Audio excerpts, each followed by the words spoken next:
नमस्कार साथियों, स्वागत है आपका हमारे ऑनलाइन यूट्यूब प्लेटफॉर्म क्रेजी जी के ट्रिक पर। मैं हूं दिनेश साहू और हमारी ल्यूसेंट की विविध सीरीज को आगे बढ़ाते हुए आज हम नेक्स्ट लेक्चर को डिस्कस करेंगे। आज के वीडियो लेक्चर में हम जनवरी से लेकर के दिसंबर तक के जो पूरे डेज हैं इनको हम डिस्कस करेंगे। तो इनको हम पार्ट वाइज डिस्कस करेंगे। तो पहले लेक्चर में हम जनवरी, फरवरी और मार्च 3 मंथ के जो महत्वपूर्ण डेज हैं इनको हम डिस्कस करेंगे। साथ ही साथ इनके बारे में डिटेल को भी डिस्कस करेंगे। तो काफ़ी महत्वपूर्ण लेक्चर होने वाला है। वीडियो लेक्चर को आप अंत तक जरूर देखिए। यदि आपको इस टॉपिक की पीडीएफ चाहिए तो हमारी क्रेजी जी के ट्रिक की एप्लीकेशन और रूट एप्लीकेशन से पीडीएफ को डाउनलोड कर सकते हैं। चलिए सीधे हम टॉपिक को स्टार्ट करते हैं और पहला डे डिस्कस करते हैं। तो सबसे पहला जो महत्वपूर्ण डेज है वो है प्रवासी भारतीय दिवस, या फिर जिसको हम एनआरआई डे के नाम से भी जानते हैं। तो जो प्रवासी भारतीय दिवस है ये 9 जनवरी को सेलिब्रेट करते हैं, आपको याद रखना है।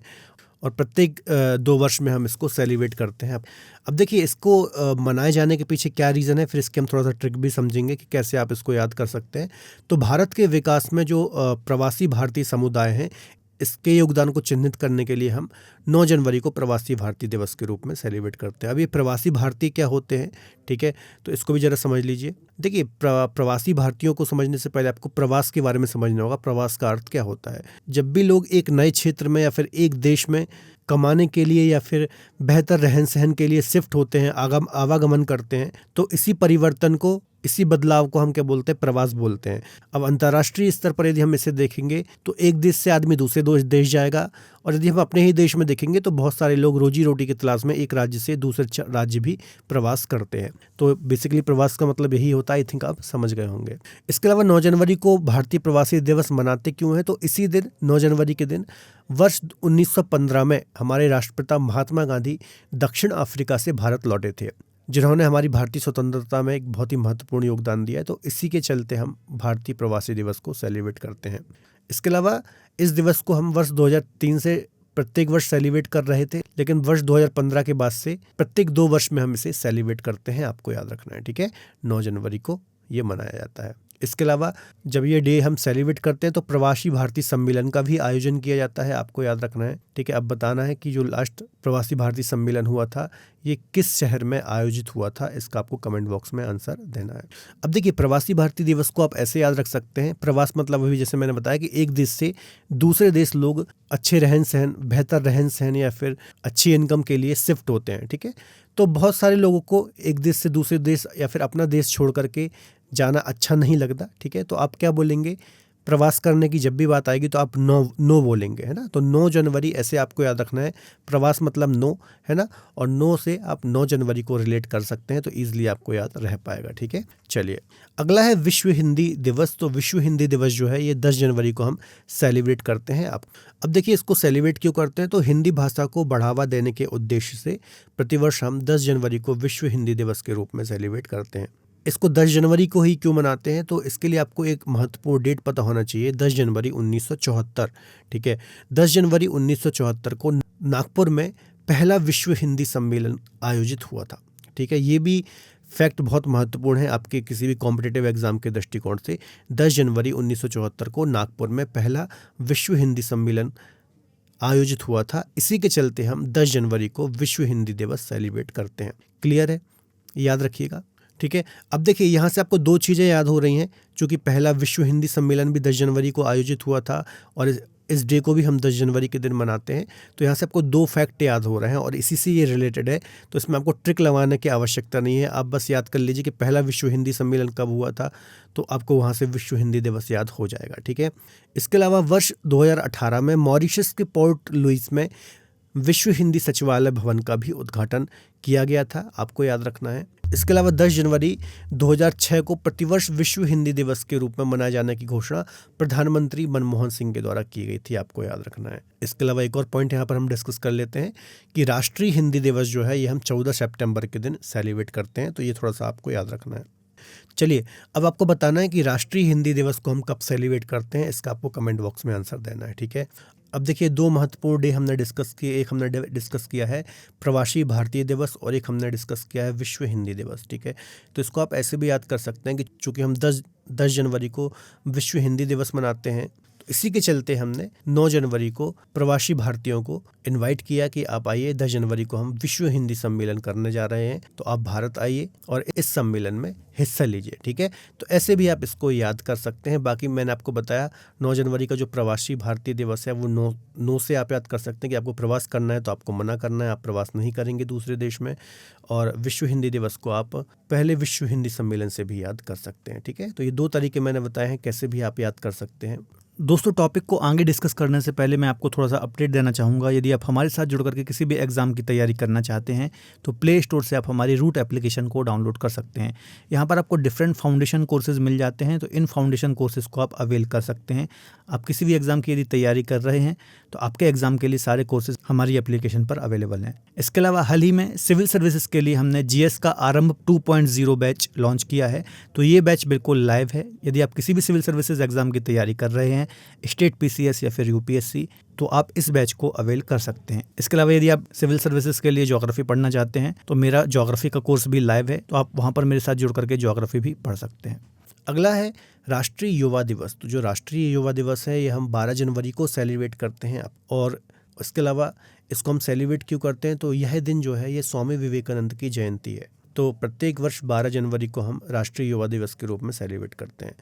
देखिए, इसको हमने प्रारंभ कब से किया था, तो भारत सरकार के द्वारा 12 जनवरी 1984 से स्वामी विवेकानंद की जयंती को हम राष्ट्रीय युवा दिवस के रूप में सेलिब्रेट कर रहे हैं, या फिर तब से इसकी शुरुआत हुई थी, याद रखिएगा। इसके अलावा स्वामी विवेकानंद के बारे में आप जानते ही होंगे, ये लाखों युवाओं के प्रेरणा स्रोत हैं और भारतीय इतिहास के सबसे प्रभावशाली नेतृत्वकर्ताओं में से एक थे। ठीक है, याद रखिएगा। अब इसको आप कैसे याद रख सकते हैं कि आजकल के जो बच्चे होते हैं, छोटे छोटे 5th 6th क्लास के, 7th क्लास के जो बच्चे होते हैं, वो अपने आप को बड़ा समझने लगते हैं ना, वो अपने आप को युवा समझने लगते हैं। तो बस आपको एक बात याद रखना है कि 12 वर्ष के जो आजकल के बच्चे होते हैं, जो 6वीं 7वीं क्लास के होते हैं, वो अपने आप को युवा समझने लगते हैं। तो 12 जनवरी को युवा दिवस ऐसे आप याद कर सकते हैं, और साथ ही साथ स्वामी विवेकानंद की जयंती तो है ही, तो ऐसे भी आप याद कर सकते हैं। ठीक है, चलिए अगला महत्वपूर्ण दिवस है थल सेना दिवस या फिर भारतीय सेना दिवस। तो थल सेना दिवस जो है ये 15 जनवरी को सेलिब्रेट करते हैं। आपको याद रखना है प्रत्येक वर्ष 15 जनवरी को जवानों और भारतीय सेना की याद में सेना दिवस या फिर आर्मी डे के रूप में सेलिब्रेट किया जाता है। अब देखिए, इसको अपने प्रारंभ कब से किया मनाना, तो 15 जनवरी 1949 को भारत के लेफ्टिनेंट जनरल के.एम. करियप्पा ने भारतीय थल सेना के शीर्ष कमांडर का पदभार ग्रहण किया था, और तब से ही इन्हीं की याद में हम थल सेना दिवस को सेलिब्रेट करते हैं, याद रखिएगा। ठीक है, काफ़ी महत्वपूर्ण है। चलिए अगला महत्वपूर्ण दिवस है पराक्रम दिवस, या फिर इसे हम नेताजी सुभाष चंद्र बोस दिवस के नाम से भी जानते हैं, जो कि नेताजी सुभाष चंद्र बोस की जयंती के अवसर पर ही सेलिब्रेट किया जाता है। ठीक है, तो यह 23 जनवरी को सेलिब्रेट करते हैं। आपको याद रखना है प्रत्येक वर्ष 23 जनवरी को हम पराक्रम दिवस के रूप में सेलिब्रेट करते हैं, जो कि नेताजी सुभाष चंद्र बोस की जयंती है। ठीक है, याद रखिएगा। यहाँ से डायरेक्ट क्वेश्चन आ सकता है कि पराक्रम दिवस को किस स्वतंत्रता सेनानी की जयंती पर सेलिब्रेट करते हैं, या फिर किस डे सेलिब्रेट करते हैं। ठीक है, इसके अलावा इसे हम शौर्य दिवस के नाम से भी जानते हैं, तो ये बात भी आपको याद रखना है। इसके अलावा नेताजी सुभाष चंद्र बोस के बारे में आप जानते ही होंगे, हमारे भारत के स्वतंत्रता संग्राम में इनका बहुत ही महत्वपूर्ण योगदान रहा है। इसके अलावा वर्ष 2021 में प्रधानमंत्री नरेंद्र मोदी ने 23 जनवरी को पराक्रम दिवस के रूप में मनाए जाने का फैसला लिया था। तो चूँकि हाल ही में ये हमने फैसला लिया है 2021 में, तो यहाँ से भी एग्जाम्स में क्वेश्चन आ सकता है, ये बात भी आपको याद रखना है। अगला महत्वपूर्ण डे हम डिस्कस कर लेते हैं राष्ट्रीय बालिका दिवस। तो 24 जनवरी को हम राष्ट्रीय बालिका दिवस के रूप में सेलिब्रेट करते हैं, याद रखिएगा। उद्देश्य क्या है, तो लड़कियों को अपने अधिकार के प्रति जागरूक बनाना इसका उद्देश्य है। इस डे को सेलिब्रेट करने के पीछे क्या आशा है, तो लड़कियों को अपने अधिकारों के प्रति जागरूक बनाना इसका उद्देश्य है, आपको याद रखना है। इसका प्रारंभ वर्ष 2008 से हुआ था, आपको याद रखना है। भारत सरकार का जो महिला और बाल विकास विभाग है, मंत्रालय है, इसके द्वारा ही इसकी शुरुआत की गई थी। और चूंकि जो इंदिरा गांधी है हमारी भारत की पहली प्रधानमंत्री, तो इन्होंने 24 जनवरी 1966 को शपथ ली थी, इसलिए महिलाओं की सशक्तिकरण और लैंगिक समानता को बढ़ावा देने के लिए 24 जनवरी को हम राष्ट्रीय बालिका दिवस के रूप में सेलिब्रेट करते हैं, याद रखिएगा। ठीक है, चलिए अगला महत्वपूर्ण दिवस है राष्ट्रीय मतदाता दिवस। तो 25 जनवरी को हम राष्ट्रीय मतदाता दिवस या फिर वोटर्स डे के रूप में सेलिब्रेट करते हैं। अब देखिए 25 जनवरी 1950 को ही भारतीय निर्वाचन आयोग की स्थापना हुई थी, और इसी की स्थापना को चिन्हित करने के उद्देश्य से हम राष्ट्रीय मतदाता दिवस को 25 जनवरी के दिन सेलिब्रेट करते हैं, आपको याद रखना है। इस दिवस को मनाने के पीछे का मुख्य उद्देश्य क्या है, तो विशेष रूप से नए मतदाताओं के नामांकन नए मतदाताओं को नामांकन के लिए प्रोत्साहित करना, नामांकन संबंधी सुविधाएं प्रदान करना और इसमें वृद्धि करना इसका उद्देश्य है। ठीक है, याद रखिएगा 25 जनवरी को राष्ट्रीय मतदाता दिवस हम सेलिब्रेट करते हैं, वोटर्स डे के रूप में सेलिब्रेट करते हैं। अगला महत्वपूर्ण दिवस है राष्ट्रीय पर्यटन दिवस। तो 25 जनवरी को ही हम राष्ट्रीय पर्यटन दिवस के रूप में सेलिब्रेट करते हैं। भारत की प्राकृतिक सुंदरता को पहचानने और भारतीय अर्थव्यवस्था के लिए पर्यटन के महत्व के बारे में जागरूकता बढ़ाने के लिए प्रत्येक वर्ष हम इस दिवस को सेलिब्रेट करते हैं। अगला 26 जनवरी का दिवस है, तो आप जानते ही होंगे गणतंत्र दिवस के रूप में हम इसको सेलिब्रेट करते हैं। इस दिन हमारे भारत का संविधान लागू हुआ था, कॉन्स्टिट्यूशन लागू हुआ था पूर्ण रूप से, तो इस दिन को हम गणतंत्र दिवस के रूप में सेलिब्रेट करते हैं। इसके अलावा 26 जनवरी को एक और डे हम सेलिब्रेट करते हैं, अंतर्राष्ट्रीय सीमा शुल्क व उत्पाद दिवस। ठीक है, तो ये भी आपको याद रखना है। अगला महत्वपूर्ण दिवस है शहीद दिवस। इसको हम 30 जनवरी के दिन सेलिब्रेट करते हैं। तो 30 जनवरी 1948 को नाथूराम गोडसे के द्वारा महात्मा गांधी जी की हत्या कर दी गई थी। इसी के चलते महात्मा गांधी की पुण्यतिथि के उपलक्ष्य में इस दिन को हम शहीद दिवस के रूप में सेलिब्रेट करते हैं। शहीद दिवस भारत में राष्ट्र के शहीदों को सम्मानित करने के लिए घोषित किया हुआ दिन है। इसके अलावा इसे सर्वोदय दिवस के रूप में भी सेलिब्रेट करते हैं, आपको याद रखना है। इसके अलावा 30 जनवरी के दिन दिवस सेलिब्रेट करते हैं कुष्ठ रोग निवारण दिवस। ठीक है, तो ये बात भी आपको याद रख। चलिए, तो अब हम फरवरी माह के जितने भी महत्वपूर्ण दिवस या फिर डे हैं इनको एक बार डिस्कस कर लेते हैं। तो सबसे पहला महत्वपूर्ण दिवस है विश्व आर्द्र भूमि दिवस या फिर वर्ल्ड वेटलैंड डे। तो इसको हम प्रतिवर्ष 2 फरवरी को सेलिब्रेट करते हैं। अब देखिए, इसको हम 2 फरवरी को ही क्यों सेलिब्रेट करते हैं। तो 2 फरवरी 1971 को ईरान का एक शहर है रामसर, तो यहाँ पर एक कन्वेंशन हुआ था, बैठक हुई थी, जिसमें आर्द्र भूमि के संरक्षण के संबंध में बात करी गई थी, है ना। आर्द्र भूमि क्या होती है, जैसे कोई झील हो गई या फिर कोई ऐसा दलदली क्षेत्र हो गया, नमी वाला क्षेत्र हो गया, जो कि जैव विविधता या फिर बायोडायवर्सिटी के हिसाब से बहुत ही महत्वपूर्ण क्षेत्र होते हैं। तो ऐसे क्षेत्रों का संरक्षण करना बहुत आवश्यक है। तो इसी संरक्षण के संबंध में यह बैठक हुई थी ईरान के रामसर में, आपको याद रखना है। और इसी दिन के महत्व को बनाए रखने के लिए हम प्रतिवर्ष 2 फरवरी के दिन विश्व आर्द्र भूमि दिवस के रूप में सेलिब्रेट करते हैं। अब इस डे को सेलिब्रेट करना कब से स्टार्ट किया, तो 2 फरवरी 1997 से इसको हमने पहली बार मनाना स्टार्ट किया। तो ये बात भी आपको याद रखना है। तो ये सारी डिटेल याद रखिएगा, काफ़ी महत्वपूर्ण है। अगला महत्वपूर्ण डे है विश्व कैंसर दिवस। तो जो विश्व कैंसर दिवस है ये प्रतिवर्ष हम 4 फरवरी को सेलिब्रेट करते हैं। इसके अलावा इस दिवस को union for international cancer control, जिसको हम UICC बोलते हैं, तो इसके नेतृत्व में ही इस डे को सेलिब्रेट किया जाता है। कैंसर डे को मनाने का उद्देश्य क्या है, तो कैंसर के बारे में जागरूकता बढ़ाना, इसकी रोकथाम, पहचान और उपचार को प्रोत्साहित करना इसका प्रमुख उद्देश्य है। याद रखिएगा, पहली बार वर्ष 1933 में अंतर्राष्ट्रीय कैंसर नियंत्रण संघ ने स्विट्जरलैंड में जेनेवा में पहली बार विश्व कैंसर दिवस मनाया था। इसके अलावा विश्व स्वास्थ्य संगठन ने वर्ष 2025 तक कैंसर के कारण समय से पहले होने वाली मौतों में 25% तक कमी लाने का लक्ष्य रखा है। तो ये बात भी आपको याद रखनी है। ठीक, तो 4 फरवरी को विश्व कैंसर दिवस के रूप में हम सेलिब्रेट करते हैं। अगला महत्वपूर्ण डे है समर्पण दिवस। तो 11 फरवरी को हम समर्पण दिवस के रूप में सेलिब्रेट करते हैं। याद रखिएगा, 11 फरवरी को पंडित दीनदयाल उपाध्याय की पुण्यतिथि को समर्पण दिवस के रूप में हम सेलिब्रेट करते हैं। याद रखिएगा, दीनदयाल उपाध्याय को आप जानते ही होंगे कि ये भारतीय जनसंघ के संस्थापक रहे हैं। हाल ही में जो आप BJP देखते हैं, भारतीय जनता पार्टी देखते हैं, वह कहीं ना कहीं जनसंघ का ही एक रूप है। इसके अलावा पंडित दीनदयाल उपाध्याय को राष्ट्रीय स्वयंसेवक संघ के नेता और अग्रदूत के रूप में भी जाना जाता है। ठीक है, तो ये सारी डिटेल याद रखिएगा। समर्पण दिवस 11 फरवरी को हम मनाते हैं पंडित दीनदयाल उपाध्याय की पुण्यतिथि के अवसर पर। अगला महत्वपूर्ण डे है राष्ट्रीय महिला दिवस। तो जो राष्ट्रीय महिला दिवस है यह हम 13 फरवरी को सेलिब्रेट करते हैं। जो 13 फरवरी का दिन है यह सरोजनी नायडू की जयंती है, आपको याद रखना है। और प्रतिवर्ष 13 फरवरी को हम यह डे सेलिब्रेट करते हैं। इसका महत्व क्या है, तो भारत में महिलाओं की, इसका सिग्निफिकेंस क्या है, महत्व क्या है, तो भारत में महिलाओं की सांस्कृतिक, सामाजिक, राजनीतिक और आर्थिक उपलब्धियों का अवलोकन करने के लिए राष्ट्रीय महिला दिवस को हम सेलिब्रेट करते हैं। उद्देश्य क्या है, तो महिलाओं को सशक्त बनाना और समाज में उनके योगदान की मान्यता देना, इसका ये प्रमुख उद्देश्य है। सरोजनी नायडू की यदि हम बात करें तो यह भारत की एक प्रमुख स्वतंत्रता सेनानी, कवित्री और राजनीतिज्ञ भी रही हैं। इसके अलावा उत्तर प्रदेश की पहली महिला राज्यपाल के पद पर भी ये रह चुकी हैं। इनका जन्म 13 फरवरी 1879 को हैदराबाद में हुआ था और इनको भारत की कोकिला के नाम से भी जाना जाता है। तो ये सारी डिटेल याद रखिएगा, काफ़ी ज़्यादा महत्वपूर्ण है। अगला महत्वपूर्ण दिवस है अंतर्राष्ट्रीय मातृभाषा दिवस। तो जो अंतर्राष्ट्रीय मातृभाषा दिवस है हम 21 फरवरी को सेलिब्रेट करते हैं। इसका उद्देश्य क्या है, तो भाषाई और सांस्कृतिक विविधता के बारे में जागरूकता को बढ़ाना और मल्टी लैंग्वेज जो है या फिर बहु भाषावाद जो है इसको बढ़ावा देना। अब देखिए, इस दिवस को मनाए जाने की जो घोषणा है यूनेस्को के द्वारा 17 नवंबर 1999 को की गई थी कि 21 फरवरी को हम अंतर्राष्ट्रीय मातृभाषा दिवस के रूप में सेलिब्रेट करेंगे, लेकिन पहली बार इसको 21 फरवरी 2000 को सेलिब्रेट किया गया था। तो ये बात भी आपको याद रखनी है। चलिए, अगला महत्वपूर्ण दिवस है राष्ट्रीय विज्ञान दिवस या फिर नेशनल साइंस डे। तो 28 फरवरी को हम राष्ट्रीय साइंस डे या फिर राष्ट्रीय विज्ञान दिवस के रूप में सेलिब्रेट करते हैं। तो ये जो दिवस है महान वैज्ञानिक चंद्रशेखर वेंकट रमन की याद में मनाया जाता है, याद रखिएगा। इसका उद्देश्य क्या है? तो विद्यार्थियों को वैज्ञानिकों के प्रति आकर्षित व प्रेरित करने के लिए और जनसाधारण को विज्ञान और वैज्ञानिक उपलब्धियों के प्रति सजग बनाने के लिए इस दिवस को हम सेलिब्रेट करते हैं। इसका प्रारंभ कब से हुआ था? तो भारत के प्रसिद्ध भौतिक वैज्ञानिक सीवी रमन द्वारा रमन प्रभाव की खोज करने के लिए 28 फरवरी 1928 के दिन पहली बार इसको सेलिब्रेट किया गया था। ठीक है, तो याद रखिएगा, इस दिन रमन प्रभाव की खोज की थी सीवी रमन ने, जो कि एक प्रसिद्ध भौतिक विज्ञानी थे। इनको वर्ष 1930 में नोबेल पुरस्कार भी दिया गया था भौतिकी में या फिर फिजिक्स में। तो यहाँ से भी कई बार क्वेश्चन आता है, आपको याद रखना है। तो इस दिन को हम नेशनल साइंस डे के रूप में सेलिब्रेट करते हैं। चलिए, अब हम मार्च माह के महत्वपूर्ण जो दिवस हैं इनको एक बार डिस्कस कर लेते हैं। तो सबसे पहला है विश्व वन्यजीव दिवस।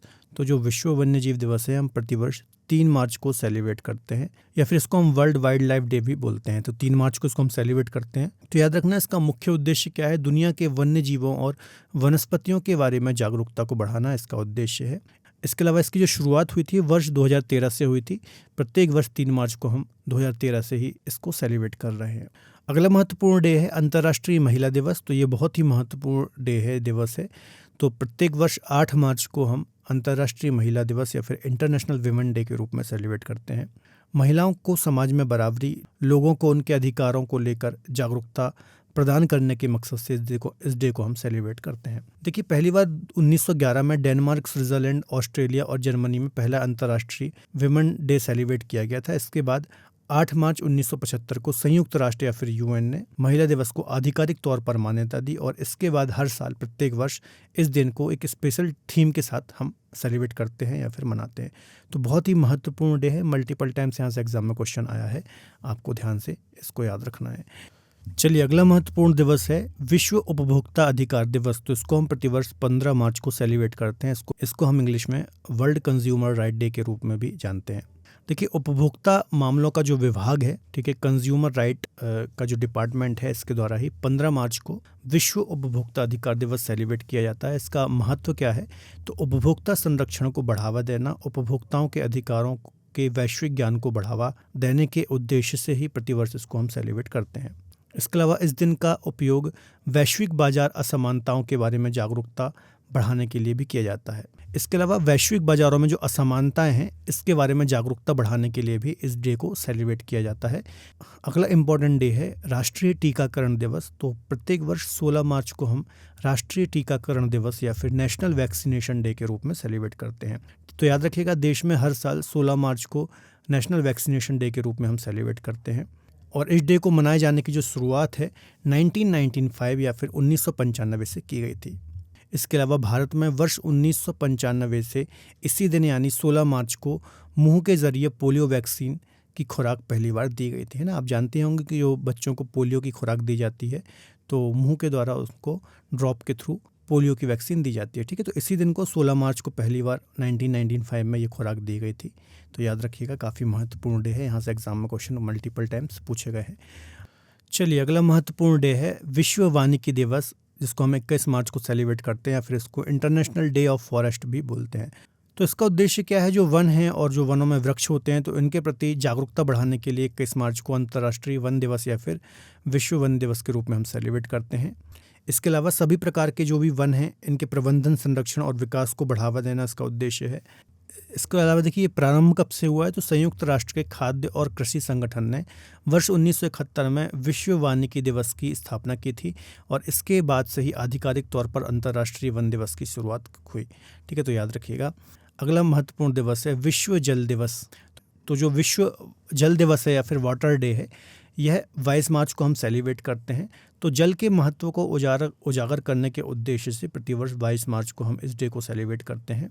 इसका उद्देश्य क्या है? तो विश्व के सभी देशों में स्वच्छ और सुरक्षित जल की उपलब्धता को सुनिश्चित करवाना, और साथ ही जल के महत्व पर भी ध्यान केंद्रित करना इसका उद्देश्य है। इसका प्रारंभ कब से हुआ था? तो ब्राज़ील के रियो डी जेनेरियो में वर्ष 1992 में पर्यावरण तथा विकास का संयुक्त राष्ट्र सम्मेलन आयोजित हुआ था। तो इस कार्यक्रम में ही पहली बार विश्व जल दिवस मनाने की पहल की गई थी और वर्ष 1992 में ही संयुक्त राष्ट्र महासभा ने एक प्रस्ताव अपनाया और इसके द्वारा प्रत्येक वर्ष 22 मार्च को विश्व जल दिवस मनाने की घोषणा की। ठीक है, तो ये थोड़ा डिटेल भी आपको याद रखनी है। अगला महत्वपूर्ण डे हम डिस्कस कर लेते हैं, विश्व मौसम दिवस। तो जो विश्व मौसम दिवस है ये प्रत्येक वर्ष 23 मार्च को हम सेलिब्रेट करते हैं। तो लोगों को पृथ्वी के वायुमंडल की रक्षा करने तथा उसकी भूमिका के बारे में जागरूकता प्रदान करने के उद्देश्य से इसको हम सेलिब्रेट करते हैं। अब देखिए 23 मार्च 1950 को विश्व मौसम विज्ञान संगठन की स्थापना हुई थी और इसी के चलते हम 23 मार्च को प्रतिवर्ष विश्व मौसम दिवस के रूप में सेलिब्रेट करते हैं। अगला महत्वपूर्ण डे है, इसी दिन को हम शहीद दिवस के रूप में भी सेलिब्रेट करते हैं, क्योंकि इसी दिन 23 मार्च 1931 को भगत सिंह, राजगुरु और सुखदेव ये तीनों क्रांतिकारी जो थे इनको फांसी की सजा दी गई थी। तो इसी के चलते इस डे को हम शहीद दिवस के रूप में भी सेलिब्रेट करते हैं, याद रखना है। इन तीनों ही बहादुर क्रांतिकारियों की याद में हम इस डे को सेलिब्रेट करते हैं। तो दोस्तों ये जनवरी, फरवरी और मार्च मंथ के हमने जितने भी महत्वपूर्ण दिवस हैं इनको डिस्कस किया है। अब इससे रिलेटेड जो कुछ महत्वपूर्ण MCQs, PYQs हैं उनको भी एक बार डिस्कस कर लेते हैं, तो आपको एक आइडिया लगेगा कि किस प्रकार के क्वेश्चन यहाँ से एग्जाम में हमें देखने को मिलते हैं। चलिए सीधा हम पहला क्वेश्चन डिस्कस करते हैं। 12 जनवरी को किसके जन्मदिवस की याद में राष्ट्रीय युवा दिवस हम सेलिब्रेट करते हैं? तो हमने डिस्कस किया था 12 जनवरी को हम राष्ट्रीय युवा दिवस के रूप में सेलिब्रेट करते हैं स्वामी विवेकानंद के जन्मदिन के अवसर पर। ठीक है, तो यहाँ क्या आंसर हो जाएगा? सी आंसर हो जाएगा। अगला क्वेश्चन है, भारत में प्रत्येक वर्ष शहीद दिवस कब मनाया जाता है? तो देखिए भारत में जो प्रतिवर्ष शहीद दिवस है हम 30 जनवरी को मनाते हैं और साथ ही साथ एक और हमने अभी डे डिस्कस किया था 23 मार्च। ठीक है, तो 23 मार्च और 23 मार्च को भी हम शहीद दिवस के रूप में सेलिब्रेट करते हैं, लेकिन ऑप्शन में 23 मार्च नहीं है तो यहाँ पर हम 30 जनवरी को ही टिक करेंगे। अगला क्वेश्चन है, रामसर सम्मेलन के अनुसार निम्न में से कौन सा विश्व आर्द्रभूमि दिवस है? तो विश्व आर्द्रभूमि दिवस के रूप में हम 2 फरवरी को सेलिब्रेट करते हैं। मैंने आपको बताया था 1971 में रामसर कन्वेंशन हुआ था ईरान में। तो जितनी भी रामसर साइट्स होती हैं, आर्द्रभूमियाँ हैं, इनको संरक्षण को लेकर के हम इसको सेलिब्रेट करते हैं। अगला क्वेश्चन है, भारत में प्रत्येक वर्ष राष्ट्रीय विज्ञान दिवस कब मनाया जाता है? तो 28 फरवरी को प्रतिवर्ष राष्ट्रीय विज्ञान दिवस के रूप में हम सेलिब्रेट करते हैं। अगला क्वेश्चन देख लेते हैं, 22 मार्च को निम्न में से कौन सा दिवस मनाया जाता है? तो विश्व जल दिवस के रूप में हम 22 मार्च को सेलिब्रेट करते हैं या फिर 22 मार्च का दिन सेलिब्रेट करते हैं। वर्ल्ड वाटर डे या फिर विश्व जल दिवस के रूप में हम इसको मनाते हैं। अगला क्वेश्चन है, भारत में प्रतिवर्ष राष्ट्रीय बालिका दिवस कब मनाया जाता है? तो जनवरी में ही 24 जनवरी को हम राष्ट्रीय बालिका दिवस के रूप में सेलिब्रेट करते हैं। अगला क्वेश्चन है, भारत में चुनाव आयोग द्वारा राष्ट्रीय मतदाता दिवस कब मनाया जाता है? तो 25 जनवरी को चुनाव आयोग के द्वारा राष्ट्रीय मतदाता दिवस सेलिब्रेट किया जाता है, आपको याद रखना है। अगला क्वेश्चन है, 13 फरवरी को किनके जन्म दिवस की याद में राष्ट्रीय महिला दिवस सेलिब्रेट करते हैं? तो सरोजनी नायडू की जयंती 13 फरवरी को हम राष्ट्रीय महिला दिवस या फिर नेशनल विमेन डे के रूप में सेलिब्रेट करते हैं। अगला क्वेश्चन है, विश्व हिंदी दिवस प्रतिवर्ष कब मनाया जाता है? तो 10 जनवरी को विश्व हिंदी दिवस को हम सेलिब्रेट करते हैं। अगला क्वेश्चन है, 23 जनवरी को किसके जन्म दिवस की याद में पराक्रम दिवस को सेलिब्रेट करते हैं? तो सुभाष चंद्र बोस की जयंती को हम पराक्रम दिवस के रूप में सेलिब्रेट करते हैं 23 जनवरी को। चलिए अब जाते जाते एक क्वेश्चन मैं आपसे पूछ रहा हूँ कि राष्ट्रीय टीकाकरण दिवस प्रतिवर्ष कब मनाया जाता है, किस दिन को हम मनाते हैं? तो इसका आंसर आप सभी को कमेंट बॉक्स में देना है, काफ़ी महत्वपूर्ण है। तो दोस्तों ये हमने कुछ MCQs, PYQs को भी डिस्कस किया है, इससे आपको एक आइडिया लगेगा कि कैसे क्वेश्चन आपको एग्जाम में देखने को मिलते हैं। तो आज के वीडियो लेक्चर में हमने 3 मंथ के महत्वपूर्ण डेज को डिस्कस किया है और साथ ही साथ उनकी डिटेल को भी डिस्कस किया है। तो डेफिनेटली आपके अपकमिंग एग्जाम्स में यहाँ से क्वेश्चन देखने को मिलेंगे, ध्यान से सभी चीज़ों को नोट डाउन कर लीजिए। तो वीडियो लेक्चर कैसा लगा कमेंट बॉक्स में ज़रूर बताइए। मिलेंगे अगले बेहतर लेक्चर में, तब तक अपना ख्याल रखिए और पढ़ते रहिए। बाय बाय, टेक केयर, जय हिंद।